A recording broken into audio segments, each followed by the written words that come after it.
Good morning, students. How are you? I hope you are safe at your home and doing your homework regularly. So, हमारी geography का जो part है उसके हमारे 5 chapter complete हो चुके हैं और आज हम आवर पास्ट स्टार्ट करने जा रहे हैं। तो ये पिक्चर जो आप सामने देख रहे हैं ये हमारी 3 बुक हैं 7 क्लास की। Social and political life civics जिसको बोलते हैं, our past history, our environment geography. Our environment geography के हम 5 चैप्टर कंप्लीट कर चुके हैं। आवर पास्ट को हम स्टार्ट कर रहे हैं। आवर पास्ट का आज हम फर्स्ट चैप्टर स्टार्ट करेंगे।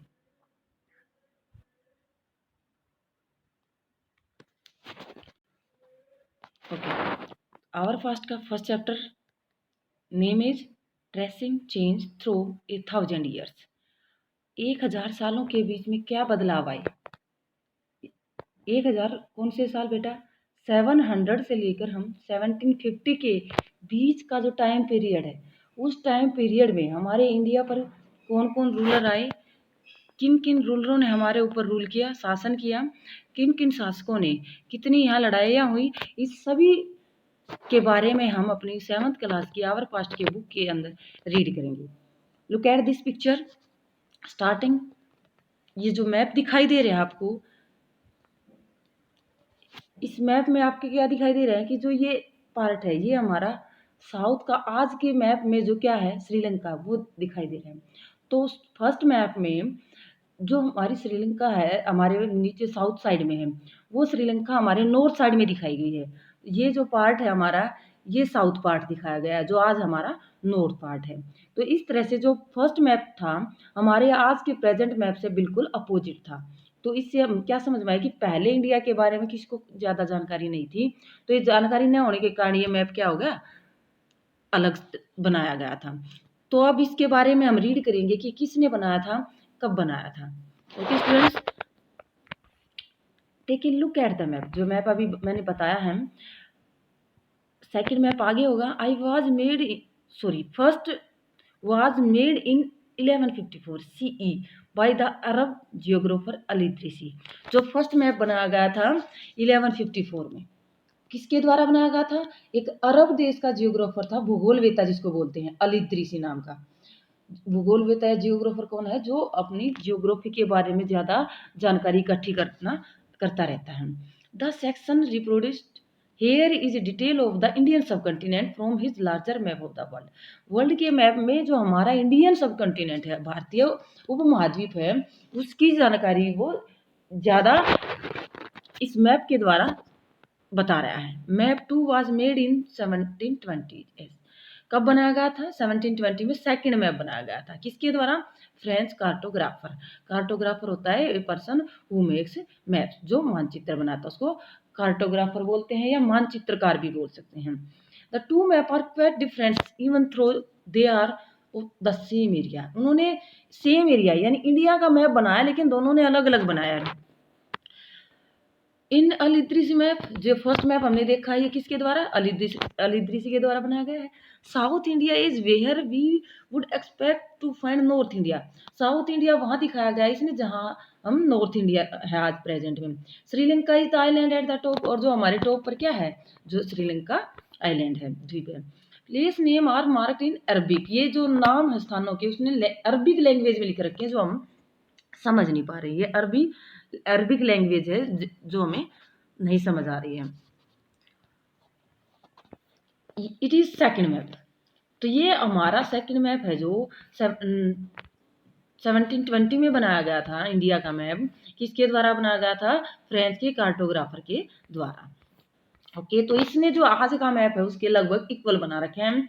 ये हमारी साउथ में श्रीलंका है, नॉर्थ में हमारे सभी स्टेट्स हैं जिनके नाम उस टाइम पे अलग थे, जैसे हमें मैप पे दिखाई भी नहीं दे रहे हैं, लेकिन आज के प्रेजेंट के टाइम में जो स्टेट के नाम है वो अलग अलग हैं। ओके स्टूडेंट्स, तो ये सबको पता है ये हमारी श्रीलंका आज नॉर्थ में है तो नॉर्थ में इसको दिखाया गया है। ये हमारे ईस्ट का पार्ट है, ये हमारे वेस्ट का पार्ट है और ऊपर हमारे नॉर्थ के पार्ट है। तो इस तरह से हमारा ये जो आज का प्रेजेंट का मैप है इस तरह से ही 1720 में मैप बनाया गया था। Okay students, and there are some well known name like Kannauj. यहाँ जो मैप में हमें वैसे दिखाई नहीं दे रहा है, या कन्नौज नाम मिलेगा जो आज हमारे बिहार में है, सॉरी उत्तर प्रदेश में। Map 2 was made nearly 100 years after map 1। पहले मैप के बाद दूसरे मैप बनने में कितना टाइम लगा? 100 ईयर्स, 600 साल बाद बनाया गया। During which time information about the subcontinent had changed considerably.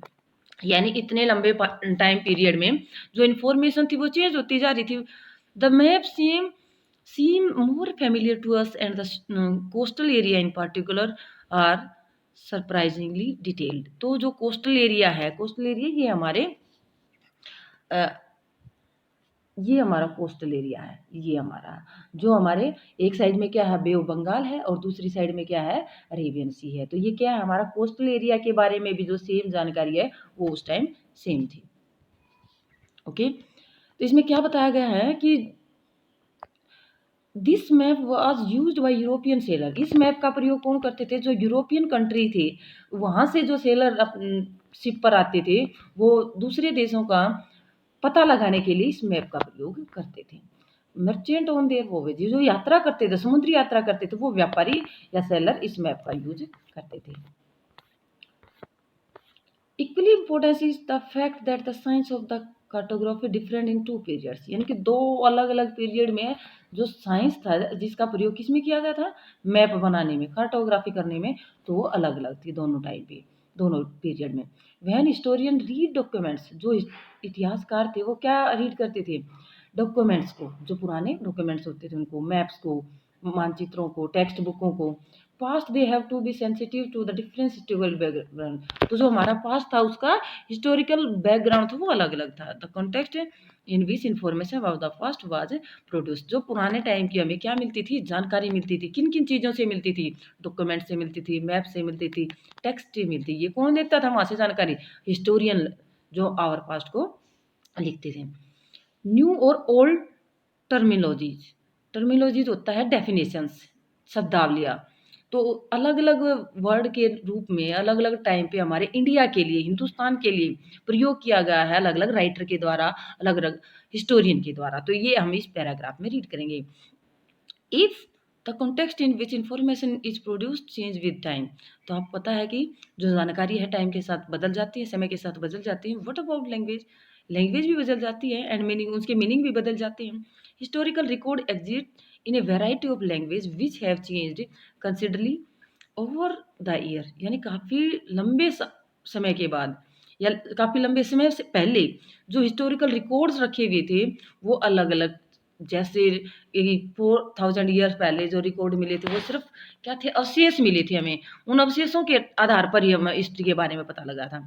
लेकिन 2050 से पहले या 3000 के आसपास हमें जो रिकॉर्ड थे वो रिटन में मिलने लगे, लिखे हुए मिलने लगे। कहाँ पर? मैन्युस्क्रिप्ट से, इंस्क्रिप्ट से, उनके द्वारा ही, हिस्टोरियन के द्वारा जानकारी इकट्ठी की जाने लगी। तो वो क्या है, हिस्टोरिकल रिकॉर्ड्स है वो अलग अलग टाइम पे अलग अलग लैंग्वेज में बदल रहा था। मेडिवल पर्शियन यानी मध्यकालीन जो फारसी भाषा थी, एग्जाम्पल के तौर पर हम यहाँ समझने के लिए, is difference from modern Persian. यानी कि आधुनिक जो फारसी लैंग्वेज है या मेडिवल पर्शियन है उसमें बदलाव आ चुका था। Difference is not just with regard to grammar and vocabulary. क्या उसका डिफरेंस जो ग्रामर के आधार पर आया था या वोकेबलरी के आधार पर आया था? The meaning of the word, जो मीनिंग थे वर्ड्स के वो भी चेंज हो चुके थे अकॉर्डिंग टू टाइम। यानी कि समय के साथ साथ मीनिंग भी बदल रहे थे, ग्रामर भी बदल रही है और वोकेबलरी भी बदल रही है। अभी हम यहाँ हिंदुस्तान वर्ड का ही एग्जाम्पल के तौर पर समझते हैं। जो हिंदुस्तान वर्ड है वो अलग अलग टाइम पर हिस्टोरियन ने उसको कैसे यूज किया था। Today we understand its as India. आज हम अपने देश को इंडिया के नाम से जानते हैं, मॉडर्न नेशन स्टेट, एक आधुनिक राष्ट्र राज्य। When the term was used in the 13th century, 13th century में Minhaj i Siraj chronicler who wrote in Persian क्या था वो? एक क्रॉनिकलर था जो फारसी लैंग्वेज में लिखता था। He mean the area of Punjab. उसने किसके एरिया को हिंदुस्तान का नाम दिया था? जो हमारा Punjab, Haryana, lands between the Ganga और यमुना, जितना एरिया गंगा यमुना के बीच में और जो पंजाब और हरियाणा स्टेट थे, उन उस एरिया को ही हिंदुस्तान का नाम दिया था। किसने दिया था? ये मिनाजी सिराज ने। कब दिया था? 13th सेंचुरी में। He used the term in the political sense for lands that were a part of the dominance of Delhi सुल्तान। जो दिल्ली सुल्तान का एरिया था, यानी कि जिस एरिया पर किसका कंट्रोल था? दिल्ली सुल्तान का कंट्रोल था, उस पार्ट को उसने क्या नाम दिया? Hindustan. The area include in this term shifted with the extend of the Sultani but the term never include south India. यानी कि धीरे धीरे जो दिल्ली सल्तनत थी, दिल्ली सुल्तान थे, उनका जो कंट्रोल था वो ज़्यादा एरिया पर होता चला गया, लेकिन उस ज़्यादा एरिया में साउथ इंडिया को कभी काउंट नहीं किया गया, इंक्लूड नहीं, वो अलग था। सिर्फ नॉर्थ इंडिया का या पाकिस्तान वाले साइड के एरिया को ही काउंट किया जाता था। By contrast in the early 16th century Babur use Hindustan. अब दूसरा एग्जाम्पल क्या है हिंदुस्तान के बारे में? जो बाबर था 1526 में इंडिया में आया था, इब्राहिम लोदी के साथ उसने 1526 में फर्स्ट बैटल ऑफ पानीपत की थी और क्या था? इंडिया के पार्ट पर कंट्रोल किया था। ओके, तो बाबर ने हिंदुस्तान वर्ड का use describe the geography, the fauna, the culture of the inhabitants of the sub continents. हमारे इंडियन सब कंटिनेंट के अंदर जो यहाँ की ज्योग्राफी थी, भौगोलिक स्थिति थी, जो यहाँ पेड़ पौधे थे, जीव जंतु थे, या हमारी संस्कृति थी, यहाँ के निवासियों की जो संस्कृति थी, उसके आधार पर इसका नाम हिंदुस्तान किसने दिया था? बाबर ने दिया था। As well as see later in the chapter, इसके बाद में हम लेटर चैप्टर के अंदर पढ़ेंगे। This was the somewhat similar to the way 14th century poet Amir Khusrau. अब थर्ड एग्जांपल कौन दे रहे हैं? आमिर खुसरो। कब के पोइट हैं? 14th सेंचुरी के। यूज किस वर्ड का किया उसने? हिंद वर्ड का यूज किया था। While the ideas of A geographical, उसने भी किस आधार पर यह नाम दिया था? भौगोलिक के आधार पर उसने अपने विचार व्यक्त किए थे। कल्चरल एंटिटी लाइक इंडिया, या हमारे यहाँ की जो कल्चरल थी या जियोग्राफिकल स्थिति थी, उसके आधार पर हमारे देश का नाम उसने हिंद या इंडिया रखा था। The term Hindustan did not carry the political and national meaning which we associate with it today. आज के टाइम में हम जो हिंदुस्तान या इंडिया का नाम प्रयोग कर रहे हैं, वो हमारी राजनीतिक और राष्ट्रीय अर्थ से नहीं जुड़ा हुआ है। Historian today have to be careful about the term they use because they mean different thing in the past। यानी कि हिस्टोरियन ने बड़े सावधानी से इन शब्दों का यूज किया गया है, लेकिन आज उनका कुछ वर्ड ऐसे हैं जिनका मीनिंग चेंज हो चुका है। जो पास्ट में मीनिंग था वो अलग था, आज जिसका मीनिंग वो अलग है। एग्जाम्पल के तौर पर सिंपल वर्ड हम यहाँ ले रहे हैं फॉरेनर। फॉरेनर सबको पता, हम विदेशी को बोलते हैं जो अदर कंट्री से हमारे कंट्री में आते हैं। तो it use today to mean someone who is not an Indian. आज हम किसके लिए यूज करते हैं? फॉरनर, जो इंडियन नहीं है। In the medieval period A foreigner was an stranger. तो मेडिवल पीरियड में फॉरनर किसको बोलते थे? एन स्ट्रेंजर को, किसी अजनबी को। हु अपीयर्ड से इन ए गिवन विलेज, जो हमें गांव में नया दिखाई देता है, यानी कि गांव में कोई अजनबी आता है। Someone who was not a part of the society of culture, वो जो कोई हमारी सोसाइटी और कल्चर का क्या नहीं है? पार्ट नहीं है। इन हिंदी में उसका क्या मीनिंग है? परदेसी जिसको बोलते हैं। Use to describe such a person and in Persian ajnabi. और लेकिन फारसी लैंग्वेज में उसी आदमी को क्या बोलते हैं? अजनबी। देखो अभी यहाँ अलग अलग लैंग्वेज में अलग अलग मीनिंग निकली।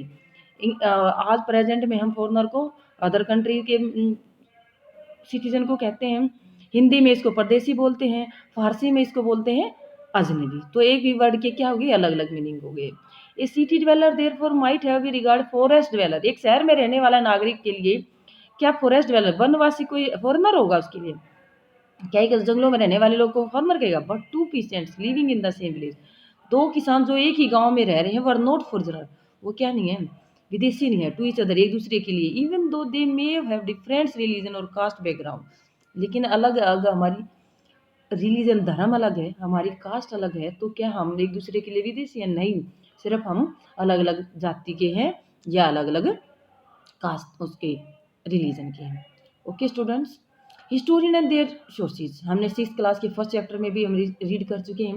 हिस्टोरियन ने किन किन सोर्सेज का यूज किया था अपने आवर पास्ट की इंफॉर्मेशन लेने के लिए? Historian are use different type of source to learn about the past depending upon the period of their study. जो इतिहासकार थे वो अलग अलग प्रकार के सोर्सेज का यूज करते थे जानकारी लेने के लिए, अपने उस पीरियड, उस टाइम पीरियड के बारे में अध्ययन करने के लिए। नेचर ऑफ देयर इन्वेस्टिगेशन, वो उस टाइम की नेचुरल कंडीशन कैसी थी उसकी भी इन्वेस्टिगेशन करते थे। लास्ट ईयर अपने 6th क्लास में एग्जाम्पल के तौर पर हम रीड कर चुके हैं गुप्ता डायनेस्टी के बारे में कि जो शासक था Harshavardhana. In this book we will read, इस बुक में हम क्या रीड करेंगे, जो अभी स्टार्टिंग में मैंने बताया था कि 1000 ईयर्स, 1000 सालों के बारे की जानकारी के बारे में हमें लेसन फर्स्ट में रीड करेंगे। वो कौन से ईयर है, 700 से लेकर 1750 के बीच का जो टाइम पीरियड है उसके बारे में जितनी भी जानकारी हमें आवर पास्ट के हैं इस बुक के अंदर रीड करेंगे। You will notice some continuity in the sources used by the historian. निरंतर रूप से जिन सोर्सेज का यूज हिस्टोरियन के द्वारा किया गया था स्टडी ऑफ दिस पीरियड, इस टाइम पीरियड के अध्ययन करने के लिए, they still relay on coin, किन किन को अध्ययन किया था उन्होंने, सिक्कों का, इंस्क्रिप्शंस का, आर्किटेक्चर का, टेक्सचुअल रिकॉर्ड का इंफॉर्मेशन के लिए, यानी कि सूचना इकट्ठी करने के लिए उन्हें सिक्कों का अध्ययन करना पड़ा, अभिलेखों का, और जो रिकॉर्ड रखे हुए थे लिखे हुए उनका। But there is also considerable discontinuities, क्या वो लगातार इनके बारे में अध्ययन करते रहे थे या इनकी जानकारी लेते रहे थे। The number and variety of textual records, कितनी संख्या में रिकॉर्ड उनको मिले होंगे, increase dramatically during this period, जो रिकॉर्ड थे वो इन 1000 सालों में ज़्यादा बढ़ रहे थे। They slowly displaced other type available information. Through this period, paper gradually become cheaper and more. क्योंकि पहले पेपर नहीं था तो इस टाइम पीरियड में पेपर बनना शुरू हो गया था, और पेपर बनने के बाद जो लिखने की प्रक्रिया थी वो भी तेज हो चुकी थी। तो इस टाइम पीरियड के जो लिखे हुए रिकॉर्ड हैं वो ज़्यादा मिल रहे थे। वैल्यू ऑफ पेपर, जो पुराना टाइम था तब पेपर नहीं था, तब पेपर की क्या वैल्यू होती थी, कैसे क्या यूज किया जाता था। In the middle of the 13th century, किसके मिडल में, 13th सेंचुरी के मिडल में जो स्कॉलर थे, जो लिखने वाले थे, wanted A copy of book, जब उनको चाहता था कि वो अपनी जो लिखा उसकी कॉपी और बनाए, but he did not have enough paper, उनके पास क्या नहीं था, पेपर का पेज नहीं था। So he was the writing of a manuscripts, जो पांडुलिपियां उन्होंने लिख रखी थी या तो उसको धोना पड़ता था ताकि उसको सुखाकर दोबारा उस पर लिख सके। ही डिड नॉट वांट, जिसको धोना नहीं चाहते थे, dried the paper and used, लेकिन फिर भी उसको धोना पड़ता था, सुखाना पड़ता था और दोबारा उस पेपर पर लिखना पड़ता था। इस सेंचुरी लेटर, एक शताब्दी बाद यानी 100 सालों बाद, if you bought some food in market, अगर आप कोई खाना खरीद रहे हैं मार्केट से तो आपको खाना किस में रैप हुआ मिलेगा, पेपर में, क्योंकि अब पेपर ज़्यादा मात्रा में बनना शुरू हो चुका था। वाइडली अवेलेबल यानी ज़्यादा मिलना शुरू हो गया था। People use it right Holi text, people paper का प्रयोग क्या लिखने में प्रयोग कर रहा था, होली टेक्स्ट, पवित्र बुक, क्रॉनिकल्स ऑफ रूलर्स, जो शासक थे उनके बारे में लिखना शुरू किया था। लेटर्स, शब्दों के बारे में, टीचिंग ऑफ संत, गुरुओं ने जो शिक्षा दी थी, महासंतों ने, उनकी शिक्षाओं को लिखा जाने लगा था। एंड जुडिशियल रिकॉर्ड, जो न्याय के रिकॉर्ड थे वो भी लिखे जाने शुरू हो चुके थे। इस प्रकार अलग अलग रिकॉर्ड थे वो सभी लिखे जाने शुरू कर चुके थे। मैन्युस्क्रिप्ट्स वर कलेक्टेड, जो पांडुलिपियाँ थी, मैन्युस्क्रिप्ट्स के बारे में हम क्लास 6 में रीड कर चुके हैं। मैन्युस्क्रिप्ट्स क्या होती थी, ये डॉक्यूमेंट्स रिटन होते थे हाथ के द्वारा, किस पर, या तो पेड़ की छाल पर, बार्क ऑफ द ट्रीज, या फिर पाम के जो पत्ते थे, लीफ ऑफ पाम, उन पर लिखी जाती थी। तो wealthy people, ruler, monasteries and temple, ये कहाँ मिलती थी हमें मैन्युस्क्रिप्ट से, या तो अमीर लोगों के पास, शासकों के पास, या मोनेस्ट्रीज जो बौद्ध मठ है वहाँ पर, या टेम्पल मंदिरों में मिली हैं। They were placed in the library archive, उनका स्थान आज के टाइम में किसने ले लिया है, जो लाइब्रेरी हैं या आर्काइव हैं, अभिलेखागार, आर्काइव होते हैं जहाँ पर रिकॉर्डों को संभाल कर रखा जाता था। These manuscripts and documents provide a lot of detail information to historians but they are also difficult to use. ये मैन्युस्क्रिप्ट्स के डॉक्यूमेंट्स हमें जो मिले हैं, डिटेल इन्फॉर्मेशन मिली है, वो हिस्टोरियन के द्वारा उनका प्रयोग करना मुश्किल था, क्योंकि वो ऐसी कंडीशन में मिलती थी जो रफ हो चुकी थी। There was no printing press, उस टाइम पे प्रिंटिंग प्रेस नहीं थी, छपाई का काम नहीं था। So scribes copied manuscripts by hand, तो उस टाइम अगर हमने किसी मैन्युस्क्रिप्ट्स को दोबारा लिखना है तो वो हाथ से लिखना पड़ता था। If you have ever copy A friend notebook, अगर कोई कह के आपकी दोस्त की जो कॉपी है उसके आप उसकी लिखाई को समझ के अपनी खुद की नोटबुक में लिखना हो, तो कई बार ये आसान भी होता है, कई बार ये डिफिकल्ट भी होता है। Some time you can not read your friend hand writing, तो कई बार आपको अपने दोस्त की हैंड राइटिंग समझ में नहीं आएगी। Force to guess what is difference in your copy और योर फ्रेंड, आपको ये अंदाजा लगाना पड़ेगा कि इसने क्या लिख रखा है, उसको थोड़ा आपने समझ कर लिखना होगा। इसके क्या परिणाम होगा कि हमें किसी का वर्क समझने में डिफिकल्टी आ रही है।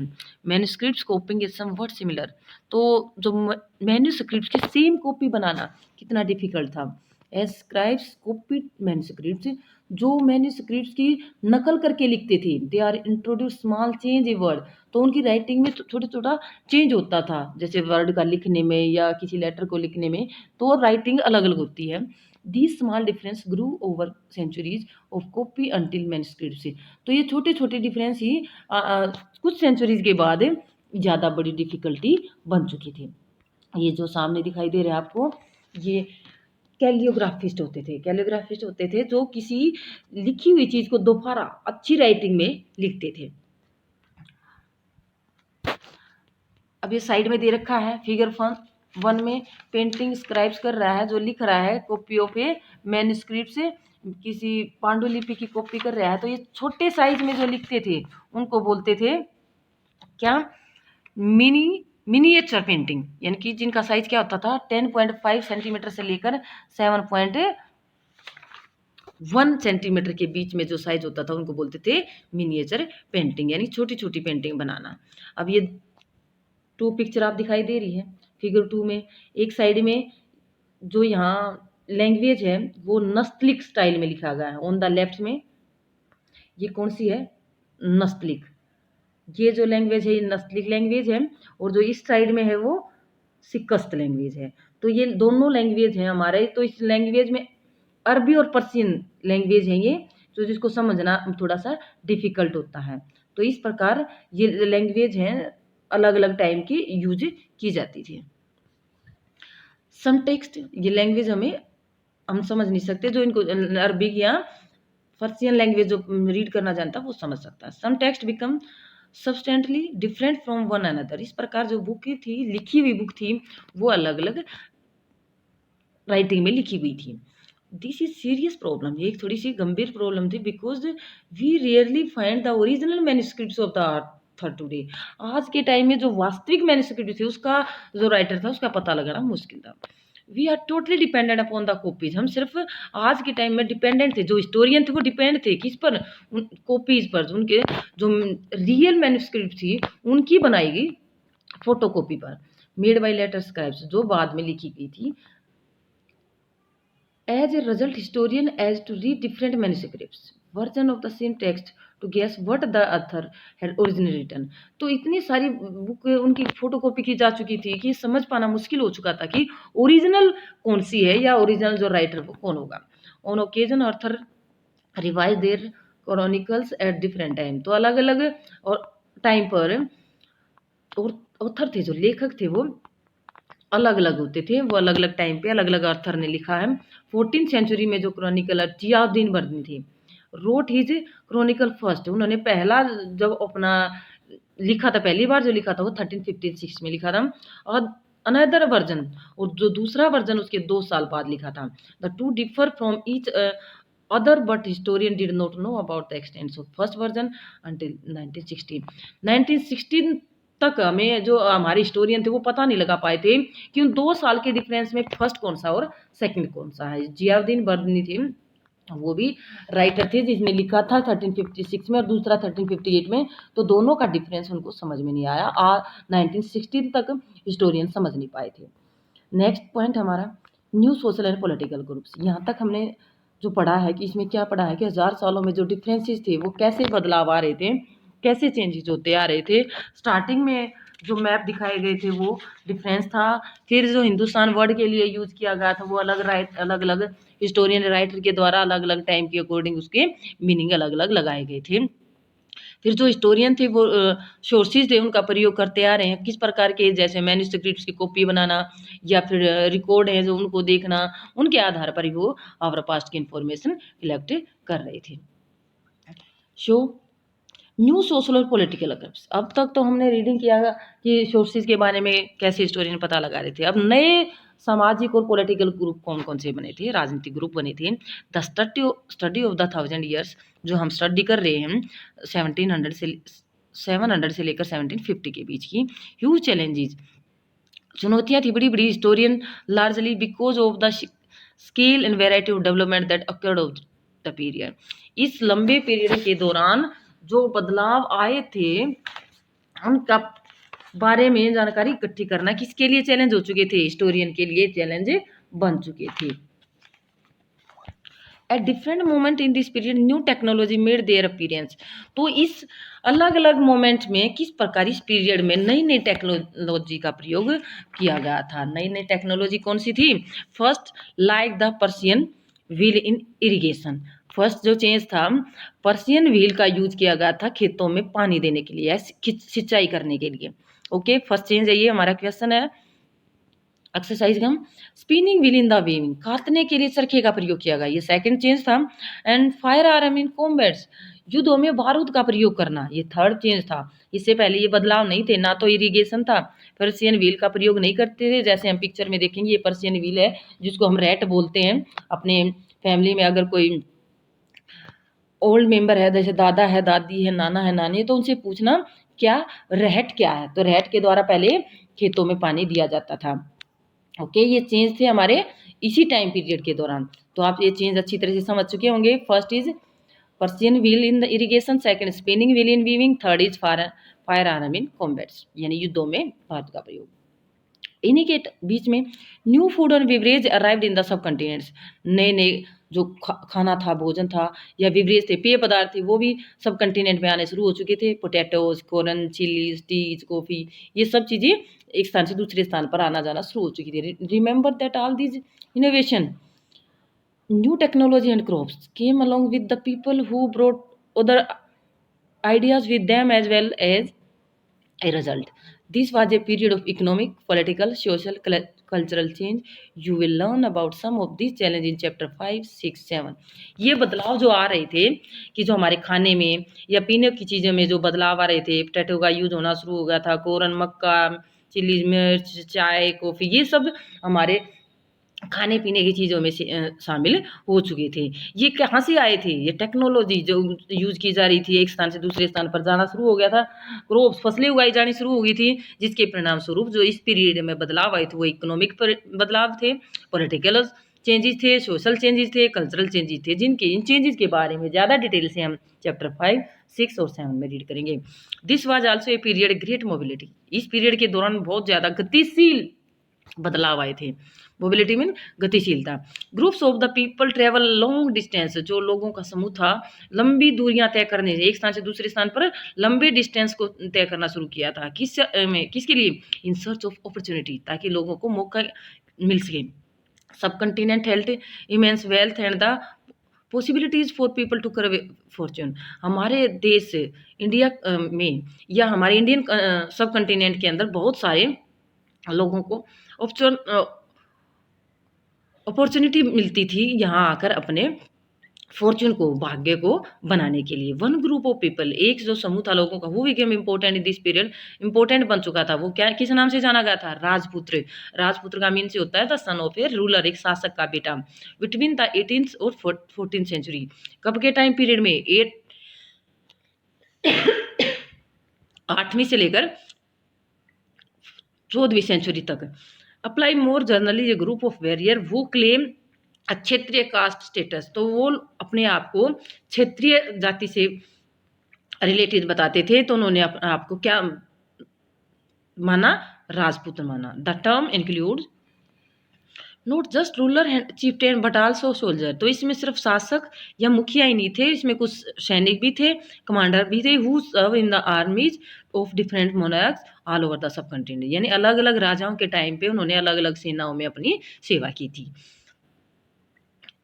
ए चिवरलिक कोड ऑफ कंडक्ट, एक कोड बनाया गया था सैनिकों के लिए, extreme valours and great sense of loyalty, जो कोड के अकॉर्डिंग, एक कोड ऑफ कंडक्ट है, इसके अकॉर्डिंग सैनिकों को ज़्यादा लॉयल होने के लिए कहा जाता था। Were the qualities attributed to Rajput by their poets and bards, उनके कवियों के द्वारा या बार्ड्स के द्वारा जो उनके बारे में जानकारी दी गई है, इन्हें बताया गया है कि जो राजपूत थे ये बहुत ही लॉयल थे, उनके अंदर बहुत सारी अच्छी क्वालिटीज़ थी। Other group of people such as the Maratha, इन राजपूतों के साथ साथ दूसरे ग्रुप जो कौन थे? मराठास थे, सिख थे, जाट थे, अयोम थे, काठियार थे। तो as a caste of scribes and secretaries also use the opportunities the age of become politically important।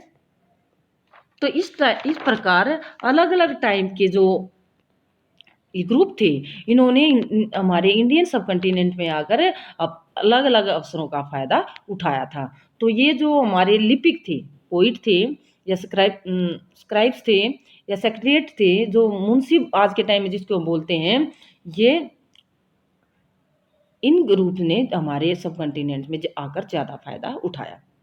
Habitats क्या है?